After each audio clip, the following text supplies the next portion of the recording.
নমস্কাৰ আপোনালোক সকলোকে স্বাগতম জনাইছোঁ আসাম জিকে ইউটিউব চেনেলৰ আন এটা নতুন ভিডিঅ'লৈ। তো অসম পুলিচৰ লিখিত পৰীক্ষা 6 এপ্ৰিলত অনুষ্ঠিত কৰা হ'ব। গতিকে ইয়াৰ বাবে আমি কেইটামান অতি গুৰুত্বপূৰ্ণ কুৱেশ্যন আনচাৰ লৈ আহিছোঁ। গতিকে ভিডিঅ'টো স্কিপ নকৰি সম্পূৰ্ণলৈকে চাব। আৰু আপোনালোকে কিমানটা কুৱেশ্যন শুদ্ধ কৰিব পাৰিছে কমেণ্ট বক্সত জনাব। তেনেহ'লে বলকচোন আজিৰ ভিডিঅ'টো আৰম্ভ কৰোঁ। আজিৰ আমাৰ প্ৰথম কুৱেশ্যনটো সুধিছে, বুলবুলি যুঁজৰ বাবে অসমৰ কোনখন ঠাই বিখ্যাত? বুলবুলি যুঁজৰ বাবে অসমৰ কোনখন ঠাই বিখ্যাত সুধিছে। ইয়াৰ ৰাইট এনচাৰটো হৈছে অপশ্যন ডি হাজো। বুলবুলি যুঁজৰ বাবে অসমৰ হাজো ঠাইখন বিখ্যাত। এতিয়া আহিছোঁ 2 নম্বৰ কুৱেশ্যনটোলৈ। 2 নম্বৰ কুৱেশ্যনটো সুধিছে, ভাৰতৰ পূব ৰেলৱেৰ মুখ্য কাৰ্যালয় ক'ত অৱস্থিত? ভাৰতৰ পূব ৰেলৱেৰ মুখ্য কাৰ্যালয় ক'ত অৱস্থিত সুধিছে। ইয়াৰ ৰাইট এনচাৰটো হৈছে option A Kolkata.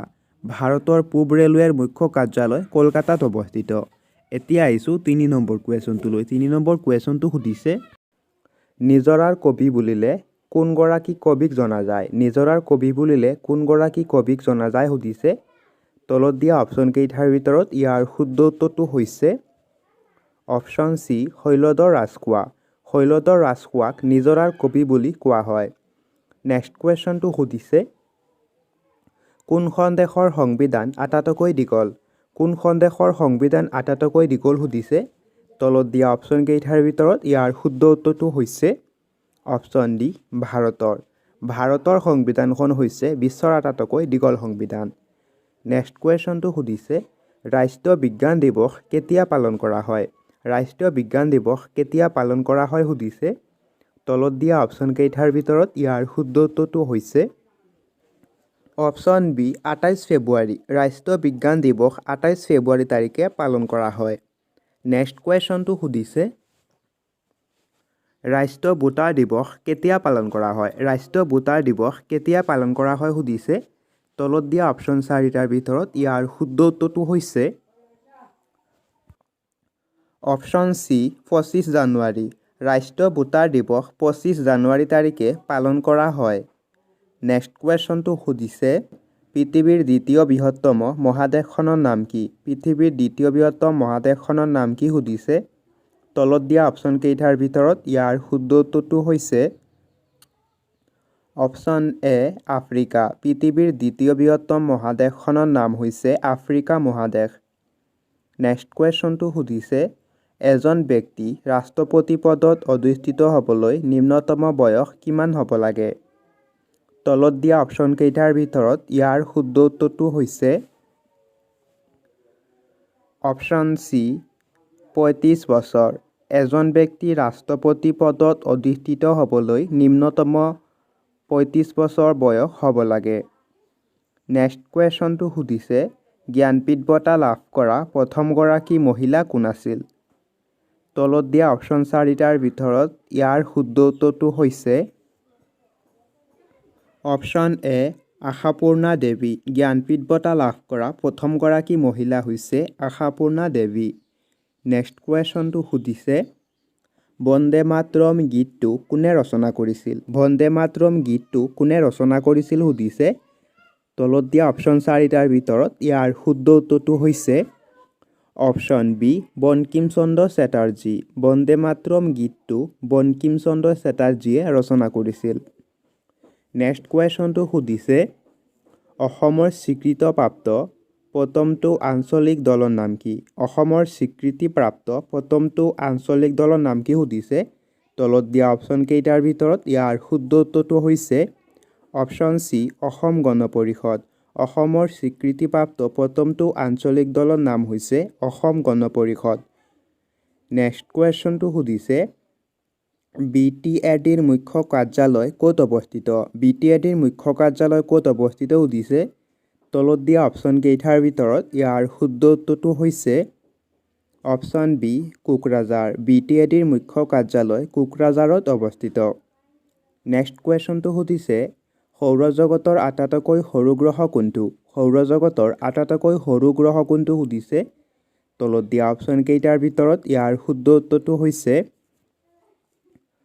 Option C বুধ গ্ৰহ। সৌৰজগতৰ আটাইতকৈ সৰু গ্ৰহটো হৈছে বুধ গ্ৰহ। নেক্সট কুৱেশ্যনটো সুধিছে লাওখোৱা অভয়াৰণ্য কোনখন জিলাত অৱস্থিত? লাওখোৱা অভয়াৰণ্য অসমৰ কোনখন জিলাত অৱস্থিত সুধিছে? তলত দিয়া অপশ্যন কেইটাৰ ভিতৰত ইয়াৰ শুদ্ধ উত্তৰটো হৈছে অপশ্যন বি নগাঁও জিলাত। লাওখোৱা অভয়াৰণ্য অসমৰ নগাঁও জিলাত অৱস্থিত। নেক্সট কুৱেশ্যনটো সুধিছে কোনজন আহোম ৰজাৰ মৃতদেহ প্ৰথমবাৰৰ বাবে দাহ কৰা হৈছিল? কোনজন আহোম ৰজাৰ মৃতদেহ প্ৰথমবাৰৰ বাবে দাহ কৰা হৈছিল সুধিছে? তলত দিয়া অপশ্যন কেইটাৰ ভিতৰত ইয়াৰ শুদ্ধ উত্তৰটো হৈছে অপশ্যন এ ৰাজেশ্বৰ সিংহ। ৰাজেশ্বৰ সিংহৰ মৃতদেহ প্ৰথমবাৰৰ বাবে দাহ কৰা হৈছিল। নেক্সট কুৱেশ্যন কথাকলি নৃত্য কোন ৰাজ্যৰ? কথাকলি নৃত্য কোন ৰাজ্যৰ সুধিছে? তলত দিয়া অপশ্যন কেইটাৰ ভিতৰত ইয়াৰ শুদ্ধ উত্তৰটো হৈছে অপশ্যন বি কেৰালা ৰাজ্যৰ। কথাকলি নৃত্য কেৰালা ৰাজ্যৰ। নেক্সট কুৱেশ্যন ইবন বুৰ্তা কাৰ ৰাজত্বকালত ভাৰতলৈ আহিছিল? ইবন বুৰ্তা কাৰ ৰাজত্বকালত ভাৰতলৈ আহিছিল সুধিছে? তলত দিয়া অপশ্যন কেইটাৰ ভিতৰত ইয়াৰ শুদ্ধ উত্তৰটো হৈছে অপশ্যন ডি মহম্মদ বিন তুগলক। মহম্মদ বিন তুগলকৰ শাসনকালত ইবন বুৰ্তা ভাৰতলৈ আহিছিল। নেক্সট কুৱেশ্যন বৈদ্যুতিক সমতাৰ একক কি? বৈদ্যুতিক সমতাৰ একক কি সুধিছে? তলত দিয়া অপশ্যন কেইটাৰ ভিতৰত ইয়াৰ শুদ্ধ উত্তৰটো হৈছে অপশ্যন এ ৱাট। বৈদ্যুতিক সমতাৰ একক হৈছে ৱাট। নেক্সট কুৱেশ্যনটো সুধিছে কিমান চনত অসমত প্ৰথম জনতা দলৰ চৰকাৰ গঠন হৈছিল? কিমান চনত অসমত প্ৰথম জনতা দলৰ চৰকাৰ গঠন হৈছিল সুধিছে? তলত দিয়া অপশ্যন কেইটাৰ ভিতৰত ইয়াৰ শুদ্ধ উত্তৰটো হৈছে অপশ্যন চি 1978 চনত। 1978 চনত প্ৰথম জনতা দলৰ চৰকাৰ গঠন হৈছিল। নেক্সট কুৱেশ্যনটো সুধিছে অসমৰ ডিগবৈ শোধনাগাৰ কিমান চনত স্থাপন কৰা হৈছিল? অসমৰ ডিগবৈ শোধনাগাৰ কিমান চনত স্থাপন কৰা হৈছিল সুধিছে? তলত দিয়া অপশ্যন কেইটাৰ ভিতৰত ইয়াৰ শুদ্ধ উত্তৰটো হৈছে অপশ্যন এ 1901 চনত। অসমৰ ডিগবৈ তেল শোধনাগাৰ 1901 চনত স্থাপন কৰা হৈছিল। নেক্সট কুৱেশ্যন ৰাষ্ট্ৰীয় পৰ্যায়ত শ্ৰেষ্ঠ চিত্ৰনাট্যৰ সন্মান পোৱা প্ৰথম অসমীয়া ছবিখনৰ নাম কি? তলত দিয়া অপশ্যন চাৰিটাৰ ভিতৰত ইয়াৰ শুদ্ধ উত্তৰটো হৈছে অপশ্যন এ অগ্নিস্নান। ৰাষ্ট্ৰীয় পৰ্যায়ত শ্ৰেষ্ঠ চিত্ৰনাট্যৰ সন্মান পোৱা প্ৰথম অসমীয়া ছবিখনৰ নাম হৈছে অগ্নিস্নান। এতিয়া আহিছোঁ নেক্সট কুৱেশ্যনটোলৈ। নেক্সট কুৱেশ্যনটো সুধিছে চুতীয়া ৰাজ্যৰ শেষৰজন ৰজাৰ নাম কি আছিল? চুতীয়া ৰাজ্যৰ শেষৰজন ৰজাৰ নাম কি আছিল সুধিছে?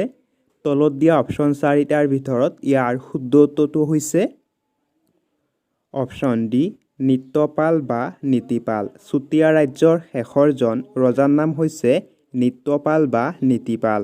এতিয়া আহিছোঁ নেক্সট কুৱেশ্যনটোলৈ। নেক্সট কুৱেশ্যনটো সুধিছে এখন ৰাজ্যৰ প্ৰশাসনিক হৃদপিণ্ড বুলি ক'লে কাক বুজা যায়? এখন ৰাজ্যৰ প্ৰশাসনিক হৃদপিণ্ড বুলি ক'লে কাক বুজা যায় সুধিছে? তলত দিয়া অপশ্যন কেইটাৰ ভিতৰত ইয়াৰ শুদ্ধ উত্তৰটো হৈছে অপশ্যন ডি সচিবালয়। এখন ৰাজ্যৰ প্ৰশাসনিক হৃদপিণ্ড বুলি ক'লে ইয়াৰ সচিবালয়ক কোৱা হয়। নেক্সট কুৱেশ্যনটো সুধিছে দবা খেলৰ জন্ম কোন দেশত হৈছিল? দবা খেলৰ জন্ম কোন দেশত হৈছিল সুধিছে? তলত দিয়া অপশ্যন চাৰিটাৰ ভিতৰত ইয়াৰ শুদ্ধ উত্তৰটো হৈছে অপশ্যন এ ভাৰত। দবা খেলৰ জন্ম ভাৰতত হৈছিল। নেক্সট কুৱেশ্যন প্ৰথম অসমীয়া সম্পূৰ্ণ ৰঙীন ছবিখনৰ নাম কি? প্ৰথম অসমীয়া সম্পূৰ্ণ ৰঙীন ছবিখনৰ নাম কি সুধিছে? তলত দিয়া অপশ্যন কেইটাৰ ভিতৰত ইয়াৰ শুদ্ধ উত্তৰটো হৈছে অপশ্যন চি বাইটি। প্ৰথম অসমীয়া সম্পূৰ্ণ ৰঙীন ছবিখনৰ নাম হৈছে বাইটি। নেক্সট কুৱেশ্যন অসম সাহিত্য সভাৰ তৃতীয়জন সভাপতি কোন আছিল? অসম সাহিত্য সভাৰ তৃতীয়জন সভাপতি কোন আছিল সুধিছে? তলত দিয়া অপশ্যন কেইটাৰ ভিতৰত ইয়াৰ শুদ্ধ উত্তৰটো হৈছে অপশ্যন বি কালিৰাম মেধি। অসম সাহিত্য সভাৰ তৃতীয়জন সভাপতি আছিল কালিৰাম মেধি। এতিয়া আহিছোঁ নেক্সট কুৱেশ্যনটোলৈ। নেক্সট কুৱেশ্যনটো সুধিছে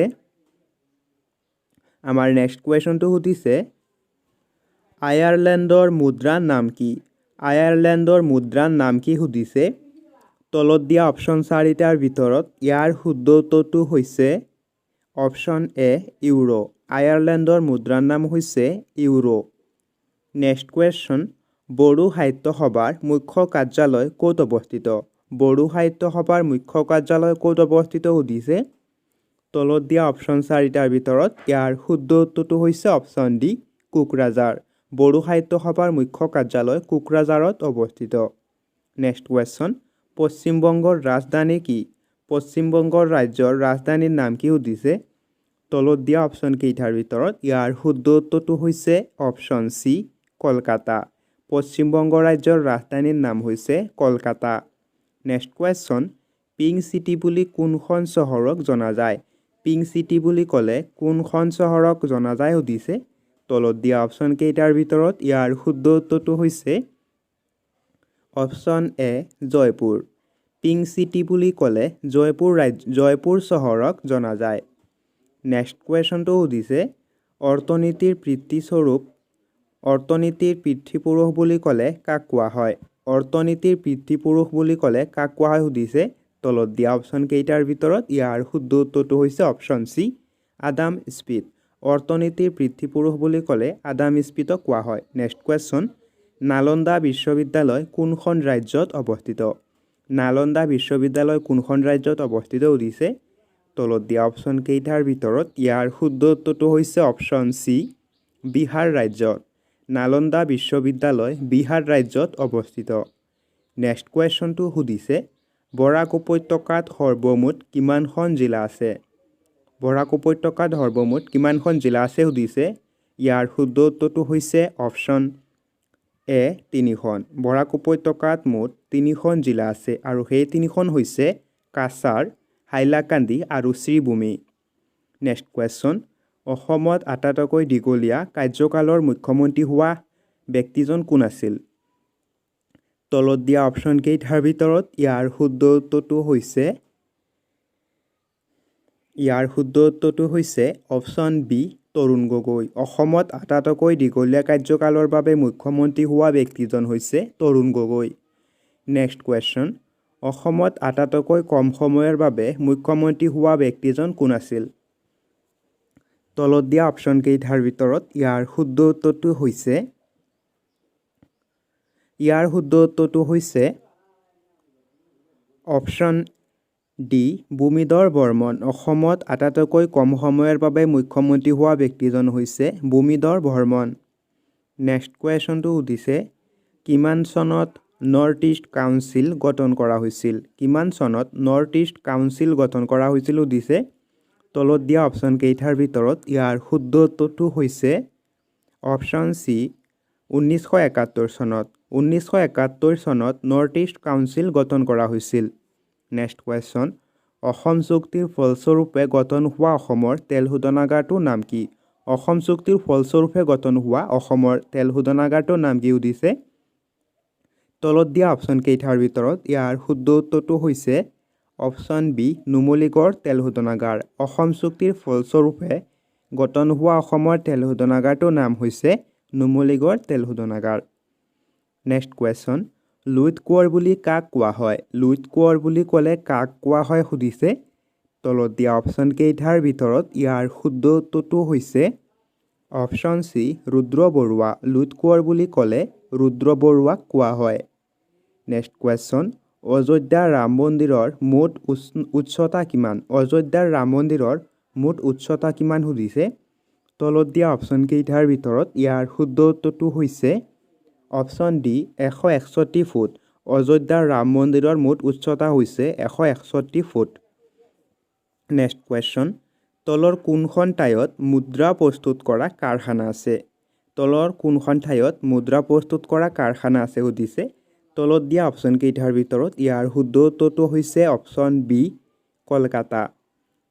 কলকাতাত মুদ্ৰা প্ৰস্তুত কৰা কাৰখানা আছে নেক্সট কুৱেশ্যন চিৰাজ নাটকখনৰ নাট্যকাৰজন কোন আছিল চিৰাজ নাটকখনৰ নাট্যকাৰ কোন আছিল সুধিছে তলত দিয়া অপশ্যন কেইটাৰ ভিতৰত ইয়াৰ শুদ্ধ উত্তৰটো হৈছে অপশ্যন চি ফণী শৰ্মা চিৰাজ নাটকখনৰ নাট্যকাৰজন আছিল ফণী শৰ্মা নেক্সট কুৱেশ্যনটো সুধিছে লতাকটা ৰণ কোন চনত সংগঠিত হৈছিল লতাকটা ৰণ কোন চনত সংগঠিত হৈছিল সুধিছে তলত দিয়া অপশ্যন 4টাৰ ভিতৰত ইয়াৰ শুদ্ধ উত্তৰটো হৈছে অপশ্যন চি 1751 চনত লতাকটা ৰণ 1751 চনত সংগঠিত হৈছিল নেক্সট কুৱেশ্যনটো সুধিছে জয়দৌল কোনে নিৰ্মাণ কৰিছিল জয়দৌল কোনে নিৰ্মাণ কৰিছিল সুধিছে তলত দিয়া অপশ্যন কেইটাৰ ভিতৰত ইয়াৰ শুদ্ধ উত্তৰটো হৈছে অপশ্যন ডি ৰুদ্ৰসিংহ জয়দৌল ৰুদ্ৰসিংহই নিৰ্মাণ কৰিছিল নেক্সট কুৱেশ্যনটো সুধিছে